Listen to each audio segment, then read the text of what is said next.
ভাই জি ভাই কই যাবেন? আমি একটু গঞ্জে যাচ্ছি। কোথায় যাবেন? আমিও যাবো লন। ও চলেন। ভাই আপনার এক কথা কই বলেন। না না, না। কদিন যাবত ভাবতেছি। আচ্ছা আচ্ছা বলেন। আচ্ছা আপনি তো বিদেশ ঘুরাইলেন, অনেক চাকরি বাকরি করলেন, কিন্তু আপনি তো ঘরটা বাড়িটাও পর্যন্ত ঠিক মতো করলেন না। কী করলেন আপনি ভাই? আপনি তো দেখলাম না কোনো কিছু করতে। মানুষ তো অনেক কিছু করে, বিল্ডিং টিল্ডিং দালান বাড়ি গুড়ি, হ্যাঁ টাকা পয়সা অনেক কিছু করে সাহায্য করতে, আপনি তো কিছুই করলেন না। ও, ঠিকই বলছেন ভাই।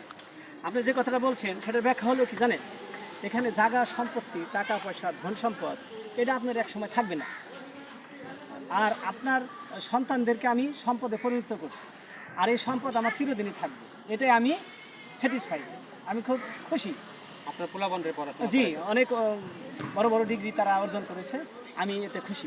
তারা করতে পারবে ইনশাআল্লাহ। আপনার কয় ছেলে? আমার এক ছেলে দুই মেয়ে। ঘরে পড়াইতেছে? জি, তারা একটা ইউনিভার্সিটিতে পড়তেছে। তাই নাকি? জি ভালো কলেজে পড়তেছে, Dhaka Notre Dame college, university Dhaka university. জি ঢাকা ইউনিভার্সিটি। ঠিক আছে, চলে ঠিক আছে, চলে বুঝতে পারছেন চলে আমার চলে। কথাগুলো? আচ্ছা।